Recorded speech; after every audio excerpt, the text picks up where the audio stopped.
such an exhilarating feeling when you're whipping across that countryside going 40 kilometers an hour and firing that main gun at a target to your front, or having multiple tanks all firing at the same time while you're going cross country is just amazing. Hi, I'm Captain Adam Orton with the Canadian Army Podcast. I can probably make a crayon drawing of a tank and post it on the Army Instagram or Facebook account, and I'll probably get a pile of likes. People love tanks, they're fascinated with them, and so am I. Here to talk to us about tanks is Lieutenant Colonel Darryn Gray, Commanding Officer of the Lord Strathcona's Horse, Royal Canadians, a unit based in Edmonton. Welcome to the podcast. Thanks, Adam. It's great to be here. So, we post on social media, people love tanks. It always comes up in Army conversations. Why are tanks cool? Tanks are amazing. It's a beast of a weapon system. The troops love being employed on it. When you think of a form of military organization, you think of infantry and you think of tanks. And it's just such an amazing feeling operating on that system and providing that firepower downrange. It's just amazing. A lot of people think a giant thing of metal with a big gun on top of it, that's a tank. And then, Army people are just like, no, that's a lav. Or, what is a tank? So a tank, the tanks that we have are the Leopard 2 tanks. It's a tracked vehicle. It has a 120 millimeter cannon, smoothbore cannon, and it's able to provide firepower, mobility, security to our forces on the ground. Often confused with a LAV, light armored vehicle, which is wheeled base with 8 wheels. For those with an untrained eye, would see that as a tank, but typically tanks are much bigger and provide a lot more firepower to the battlefield.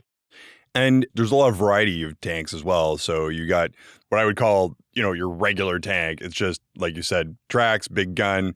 Can you explain kind of the different flavors of tank, how they're used? Like, how does that work? Sure. There's varying sizes of tanks as well. So you can have a lighter tank. So the Americans are using another version of a tank in a lighter capacity, more as an infantry support vehicle. They have a medium tank. So our Leopard 1 was more of a medium tank, less heavy, but it still had a 105 millimeter cannon, as well as, the overall protection for the crew. But the new Leopard 2 that we're using is more of a main battle tank, a heavier tank, 60 plus tons, and is able to provide 120 millimeter firepower. So varying roles in these tanks. The Americans also used Sheridan tanks, where they launched them out of aircraft with the Air Mobile Forces. We don't have those in the Canadian Forces inventory. However, we're primarily fixed on the Leopard 2 main battle tank. So what's their functional purpose on the battlefield? Like, obviously, big gun's good, but, what do they do and how do they integrate with the other pieces that are moving around there? So historically speaking, tanks were created in and around the First World War to support infantry in fighting through the trenches and no man's land. Canadian Forces didn't have them at that particular time. Ours were developed in the Second World War and often used in close cooperation with the infantry. We can cross open country relatively fast with the infantry following, and when you get to your objective, you destroy the large fixtures or other tanks on the objective and allow the infantry to move in and clear the remainder of the objective. In closed terrain, the infantry lead and provide that mutual support to the tanks because they're more at risk in closed terrain. So it's really a cooperative approach with tanks and infantry working very closely together, often as part of a combat team. And what a combat team is a tank squadron, and a squadron's 19 tanks with a supporting echelon. The infantry company is part of that combat team, and there are about 15 LAVs with about 100 soldiers or so, 125 soldiers, as well as an engineer troop to provide mobility and counter-mobility support, as well as a forward observation officer, a FOO, incorporated into that combat team. And that in itself is a cohesive team that can provide a lot of flexibility and strength and mutual support to each other while on the battlefield. So when you're kind of talking about that, I think back to like my infantry warrants course, and we talk about weapons range bands. So what that is, for people who may not know, is how far can your gun shoot, right? And you have things like a rifle that maybe can fire up to like 300, 400 meters. You got some things that maybe are shorter range, like anti-armor weapons. You have things that are maybe a little bit longer range, like a sniper rifle. And then medium longer range, a LAV, maybe you can reach out to 2.4, 3 kilometers. What about tanks? What is their strength in terms of that Absolutely. range band? And it's definitely a part of that overall range band. The tanks can reach out and destroy another tank at about 2.5 kilometers, and it can destroy a building or a non-tank, like a lighter skinned vehicle, at about 4 kilometers. So it adds to that range band construct, if you will, enabling a longer reach, a longer hit of firepower. And then in addition to that, in the combat team, with the FOOs or the FACs, the forward air controllers, they can strike targets even further in depth with artillery and aircraft with close precision munitions. People might think having such powerful weapon systems, it would be something that you have more prevalent on the battlefield instead of infantry, which are just small, squishy people. Why not have giant metal guns everywhere? Like, why not more tanks? Having more tanks would be fantastic, but having the right number of tanks for the right number of crews and the right number of personnel is critical. So the important factor on the battlefield is obviously the terrain you're on. So tanks don't want to operate alone unless you're in very open country. And infantry don't want to operate alone unless they're in very closed country or built up areas. So I think that close cooperation is key. And having the right balance of number of tanks to number of infantry and supporting vehicles is critical. And it allows that mutual support while providing additional firepower. As tanks are advancing in close terrain, the infantry are outside of their vehicles and maneuvering behind the tank, using it as protection. And, in the days of having a tank phone on the back of the tank, the infantry can actually provide the request for additional support and fire to an objective that the tankers may not see. So it's all about that collective approach to operations. It's critical. So your infantry are like a little bit more flexible, a little bit more mobile. They can go in places that giant armored vehicles can't. And, infantry by default are fairly light. They can't carry really heavy weapons. They can't carry weapons that can reach out 3 or 4 kilometers to do things. And then a tank is much larger, much heavier, much more protection, but has the capacity of providing like stabilized fire at great distances. It can destroy larger targets that infantry can't, that kind of stuff. Absolutely. And, the principles of armor, mobility, firepower, and protection are critical. Although the advancement technology on the modern battlefield can be concerning, there are additional pieces that we can incorporate, that the Canadian Army is incorporating into future conflicts to be able to assist with enemy drones and enemy precision munitions and such like that. So we are continuing to adapt our tactics, techniques, and procedures in order to account for the advancement technology. But specifically, you talked about maneuverability of the tank, and that's one of the added benefits to the tank and a squadron is the flexibility to adapt on the fly to an unforecasted change in the mission. With a quick set of radio orders, you can turn that whole subunit, the squadron, on a dime, shift it to another axis, and respond to a threat that may have just come up. So the ability to be able to provide those radio orders and turn that subunit is absolutely a game changer and provides that shock action that the Armored Corps strives to achieve. Can you speak a little bit also to the mobility in the sense of tracked vehicles versus wheeled vehicles? Like, why do tanks not have wheels? The track on a tank allows us to go a lot more places than a LAV can go. Each one of the road wheels that's within that track has its own suspension. And when you're whipping across the countryside, it's actually very, very smooth. You wouldn't think it from looking at it, but everything is absorbed into the suspension and it can cover distances faster and go over some really rough terrain quite easily, unlike the LAV with the wheeled chassis. It's interesting you say that because LAVs are really bumpy. Like I've definitely, as a driver, hit a fairly big bump and launched a little bit. And when that thing comes down, it's a rough ride. Like you it feel absolutely it. Is, yeah. You got a couple of people in the back and they're getting jumbled around and everything. Like, and it seems like a pretty big benefit in the grand scheme of things. It's very smooth and such an exhilarating feeling when you're whipping across that countryside going 40 kilometers an hour and firing that main gun at a target to your front, or having multiple tanks all firing at the same time while you're going cross country is just amazing.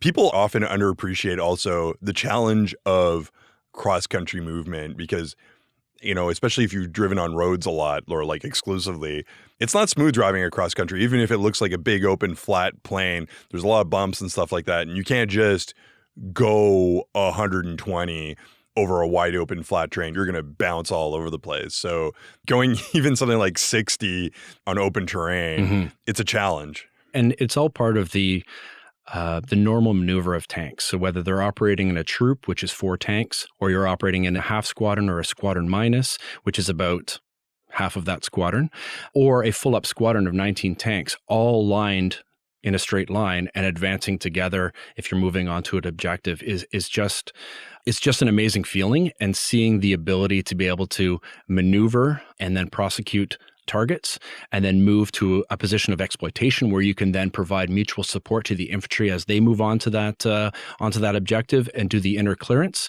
It just shows the merit of the combined arms approach.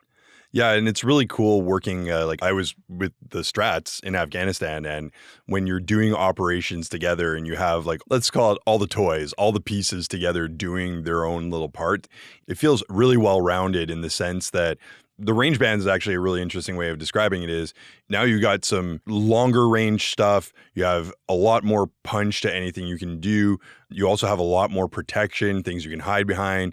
And it just increases that feeling of safety in that space when you're on combat operations and things are happening.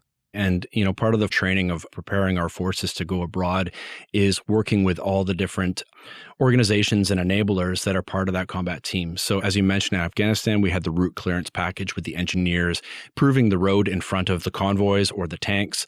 Often when that was too problematic, we moved the tanks to open terrain. We can put our own implements down and plow through a potential minefield or an area of concern, prove that route, allow the engineers to then flag that route, and then the remainder of the combat team can roll through. So it's all about the close coordination of training, enabling us to have safe execution of operations for force employment abroad. Maybe we should talk about, what do you need to run a tank? What does a tank look like in terms of, crew and equipment and things like that? Sure, absolutely. The tank consists of 4 members per the crew. You've got a driver, you have a gunner, you have a loader, and then you have a crew commander. And the crew commander is ultimately in charge of that vehicle, but each person plays their critical role. And as I mentioned, they're part of a crew. They're part of a cohesive team. So if that tank breaks, everybody in the crew gets out in order to help repair that tank. We're supported by our maintainers and the echelon to be able to provide the resources, so the fuel and the ammunition, the 120 millimeter rounds that go into that tank, and all the resources you require in order to sustain that tank, whether it's POL, petroleum, oils, and lubricants, or rations for the crew, whatever it takes. All those components are built into that squadron to be able to support that crew in that tank. It's funny. I never actually knew the definition of POL before. It just is what it is. It's POL. It's, the stuff. Yeah. That's funny. Now, you're kind of talking about also working in, a squadron or even a troop. How are those vehicles supported? Because you got to worry about diesel, you got to worry about ammunition, and that doesn't last forever. And it seems like it takes a lot of work to keep them running. Like it's a big machine and cars break down. Oh, absolutely. Part of the things before we get into the sustainment of it is preventative maintenance. And that's done by the driver and the crew to ensure that everything is functioning properly, checking your oil levels, checking your coolant levels, so on and so forth, doing hot checks after you've conducted operations for the day to make sure that everything is functioning normally, constantly inspecting the track to make sure it's all placed properly. So that's your internal task to the crew to make sure that there's no red flags, if you will, on the tank. But secondly is the overall support for that tank and the remainder of the tanks in the tank squadron. So we have the armored echelon, and the echelon is commanded by the squadron sergeant major. So the master warrant officer, who is the command team partner of the major who is in charge of that squadron. The echelon is controlled by the sergeant major. And in that echelon has FARs, forward area refueler. It also has trucks for ammunition. It has multiple vehicles with maintainers and parts, minor parts. It has the armored recovery vehicle, the ARV, which is an even bigger tank in the sense that it can extract a tank when a tank gets stuck, or it can pull the power pack on a tank, which is the big back engine, pull that, swap it out, and put a new one in if you've got a faulty engine. It carries the implements, so the dozer blade, the mine plows, the mine rollers, all on a low bed. So should the tactical situation require those implements, that echelon has those parts. They can install them on the tanks for that particular operation. It has the rations for the crews. It has water and other resources as required to be able to support the movement of that tank. And essentially, that echelon can do a full up resupply, as we say, bombs, beans, and bullets. It can do a full up resupply of that squadron as a combat requirement should the operation, expend a lot of those resources. And then that echelon goes back to the supporting squadron, so the headquarters squadron, to get its resupply. And then that squadron gets resupplied from the service battalion. It's all a logical process to be able to provide the resupply of all the supporting organizations. It's interesting because we've been talking about how do we talk about logistics on the podcast, because it's hard to connect that function to combat operations. Like, it all makes sense. You need stuff to do things, but it's a really good explanation of how all those pieces kind of connect together all the way back. So it's really interesting to hear somebody explain that in a good way, I guess. So what do we as the Army hold in terms of numbers and types of tanks? After Afghanistan, the Canadian Army and the CAF purchased the Leopard 2 family of vehicles. And as part of that Leopard 2 family of vehicles, there are 82 main battle tanks that were purchased, as well as, I believe, 12 armored recovery vehicles, as we talked about those earlier, as well as about 18 armored engineer vehicles. And those provide mobility and counter-mobility support to tank squadrons, providing additional breaching resources as required. Of those Leopard 2's main battle tanks that we have, initially there was 42 A4s that were purchased, as well as 20 A4Ms and 20 A6Ms. And the M in those names stands for extra mine protection. So in the times of Afghanistan, when we were faced with a lot more IEDs and improvised explosives, that mine protection was critical to Canadians, and we ensured that our operational tanks that we would be employing abroad have that extra capability. It's not saying that the A4s don't have the ability to go overseas and do operations. It just doesn't have the extra mine protection. So they're still operational tanks. We would typically use them more for training here because they're less heavy and less wear and tear on the engine. But all three have various differences in how they work. They're all common Leopard 2 chassis, and it's the turrets that are different in those three variants of tanks. Yeah, and that's something that's, I think, probably often underestimated is, you drive your car, it gets wear and tear, it gets older, your seats get torn up or whatever, engine gets rattly or whatever, and tanks get probably pushed pretty hard in terms of equipment. You do a lot of crazy stuff with them, like driving through forests or whatever. And they probably need a little bit of TLC every now and then to keep them happy. We do what we can for regular maintenance following the inspection timelines of the tanks, and there are a lot of inspections that need to happen on a regular basis. But you're right, over time, a lot of wear and tear on the vehicles. They need a full-up maintenance cycle to be able to assist with ensuring their serviceability. So Canada's donated a bunch of tanks in support of the Ukraine war effort. What's going on with those? The tanks that Canada donated, we donated 8 times A4 tanks and 1 armored recovery vehicle. Those were sent to Ukraine. We shipped them over there. We provided munitions, crew-served weapons, and a number of spare parts for those tanks, provided them to Ukraine. They have been used on Ukraine's front lines in fighting Russia. And we've seen them adapt their TTPs, their tactics, techniques, and procedures to provide additional protection to those vehicles and use them to counter the threats of Russia on their home terrain. Any interesting lessons learned come out of that you can speak to? There's a lot of lessons learned, especially on how you maneuver your tanks as a combined arms team or a combat team, and the use of those tanks in open terrain, closed terrain, canalizing ground.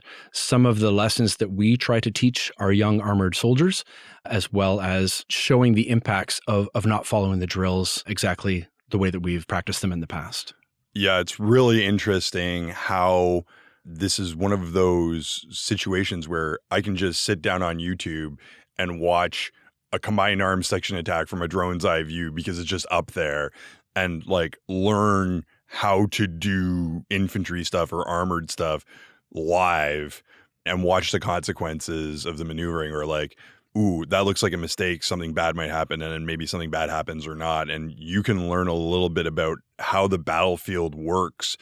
And I don't think that's a thing that's really been easily available for just a random person at home to do before. So it's a little bit wild. With the advancement of technology and drones and UAS, folks have the ability to launch a UAS from any vehicle, if you will, and provide that eyes on an objective or eyes on a scenario and provide that additional assistance that you would never get just being on the ground. It changes the style and the maneuver of warfare. Yeah, absolutely. I would say that what's been happening in Ukraine has definitely maybe reinvigorated people's discussion on armored warfare a little bit more than in the past. Where do you see things going from here with regards to tanks and their role on the battlefield? No, it's a great point. In my humble opinion, tanks are absolutely required on a modern battlefield, to the point that the Chief of Defense Staff was in Latvia visiting our Enhanced Forward Presence Battle Group and indicated that we need to support that battle group by having a main battle tank squadron as part of it. And recently, the Minister of National Defense announced that we were deploying one of the main battle tank squadrons to be able to be part of that Enhanced Forward Presence Battle Group. So for the foreseeable future, we will have a tank squadron deployed as part of that battle group, positioned in Latvia as part of NATO's deterrence operations and providing that additional support to Eastern Europe for multiple rotations. The first tank squadron is preparing for that deployment right now, and then additional tank squadrons will follow every 6 months and on a yearly basis continued. That sounds like a pretty incredible opportunity also for new training options. I imagine that, you don't have a lot of opportunities to drop some heavy armor, halfway across the world and then be sending people down there to do stuff. It's a great opportunity to train with our allies. That Enhanced Forward Presses Battle Group is made up of a number of partnered nations, and we will have a constant opportunity to train with our NATO allies in a combined arms context, all forward deployed in the Latvia area. And there's often opportunities to do other collective tank training with other allies that are there that might not be part of that battle group, because there are a number of battle groups in the Baltic nations there that are all being supported from other nations. So it's a great opportunity for our armored soldiers to be employed abroad while doing their core skill set of being armored crews. Sounds like you got your work cut out for you. Absolutely. But the troops are really looking forward to this opportunity because the last time tanks were deployed was in Afghanistan, and that was a number of years ago. So this is a great opportunity for those crews. Yeah, the conversation comes up a lot, or people ask me, why do you want to do this? Like, why do you want to be deployed? You're far away from your family, you're doing your thing. And it's I spent my whole life training to do a thing, and it's like going to the Olympics. It's like, yeah, you're far away from your family and all that stuff, but you are going through the ultimate life test to see if preparing to survive in a high intensity conflict zone works, and that you learned all the things and you can do all this stuff. We join to go abroad and do good things.